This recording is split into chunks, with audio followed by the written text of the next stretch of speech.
Now, he was once a suspect in the 2005 disappearance of a young American woman in Aruba. And now, Joran van der Sloot is wanted for a young woman's murder in Peru. For the latest on this case, let's go to Alina Cho in New York. Alina. Hey, Kristie, interestingly enough, this latest murder happened exactly 5 years to the day after Natalie Holloway disappeared. And the similarities to the Holloway case are striking. Authorities believe that 22-year-old Joran van der Sloot may be in Chile or possibly now in Argentina after crossing over from Peru. Now, if he's in Chile, police believe he has been there in that country since Monday. Now, just a day before, on Sunday, van der Sloot allegedly killed 21-year-old Stephanie Flores at a hotel in Lima in a room that was registered to van der Sloot. Authorities say she was found face down on the floor, wrapped in a blanket with multiple stab wounds. Van der Sloot and the victim apparently met just hours before at a casino. Police say a hotel worker later saw them entering that hotel room together at 5 o'clock Sunday morning, and that van der Sloot left alone 4 hours later. Just yesterday, the young woman's father, Ricardo Flores, spoke directly to the family of Natalie Holloway.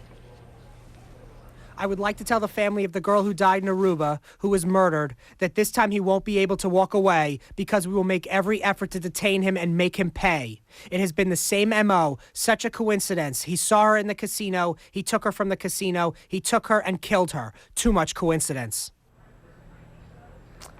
Most certainly is. You may recall that van der Sloot was arrested twice in the disappearance of Natalie Holloway. She went missing during a high school graduation trip to Aruba back in 2005. Prosecutors even tried to arrest him a third time, unsuccessfully. And to this day, Kristie, Holloway's body has never been found, so that case remains unresolved. But the key difference, of course, in this latest case is that there is a body, and if van der Sloot is found, is taken into custody, that could be very, very strong evidence against him. And there may be some evidence in this new case and a video as well. That's absolutely right. Now, we should mention that that videotape has not yet been released, but apparently there is a tape of van der Sloot and Flores, the latest victim, together at that Peruvian casino late Saturday night. The police chief has said that he has, quote, incriminating evidence that may be a reference to that videotape. And we should mention, Kristie, that van der Sloot was in Lima for a poker tournament. He's apparently an avid player. He arrived there on May 14th from Colombia. Van der Sloot's attorney, by the way, says that we should not rush to judgment. We should all take a step back, that he has not been asked to surrender. But Chilean police say if he is found, he will be extradited to Peru. Kristie? All right, Alina Cho joining us live from New York. Thank you for that. Now, a prime suspect in an American teen's disappearance in Aruba is again wanted by police. Investigators have launched an international hunt for Joran van der Sloot after a woman was found murdered in Peru. Financial Times reporter Naomi Mapstone joins us now on the line from Lima. Naomi, thanks for joining us. Just bring us up to speed with the latest you're hearing on the investigation. Well, Chilean police are searching for Joran van der Sloot in northern Chile. It's been confirmed that he crossed the border on Monday afternoon after apparently fleeing Lima, where the body of 21-year-old Stephanie Flores was found on Sunday morning. Naomi, we're getting reports here in the United States that there's apparently some video out there showing van der Sloot and the victim who was found dead, allegedly in a room under his name. Have you heard anything about that? What fresh details are emerging about possible links between van der Sloot and this woman?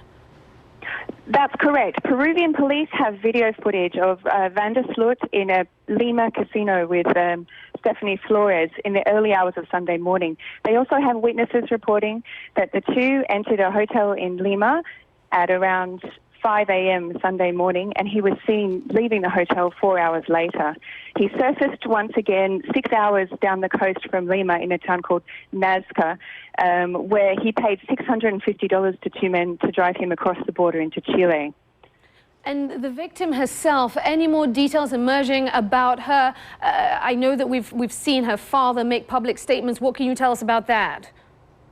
Well, Stephanie's father has been talking to local media. He said that He'd reported her missing on Friday evening. He believes that Stephanie met Mr. van der Sloot in the casino on Sunday evening, so it's difficult to say where she was in the 2 intervening days. Her friends and family gathered for a candlelight vigil last night, attended by local luminaries and businessmen. Peruvians are very shocked about the murder of someone allegedly by a man who'd been accused of previous crimes. Are we any clearer on why he was in Peru to begin with, Mr. van der Sloot? He came to Peru for a poker tournament, according to local police. This is a story which, as you're well aware, is gaining international attention. I'm wondering there in Peru where you are, how much attention it's gaining there? Oh, this is one of the top stories of the day. The Peruvian authorities are very keen to have van der Sloot extradited from Chile, and the two countries do have an extradition agreement, the most famous example being the previous president of Peru, Alberto Fujimori, who was extradited from Chile to Peru many years ago now. All right, Naomi Mapstone from the Financial Times joining us on the line from Lima, Peru. Thanks, Naomi.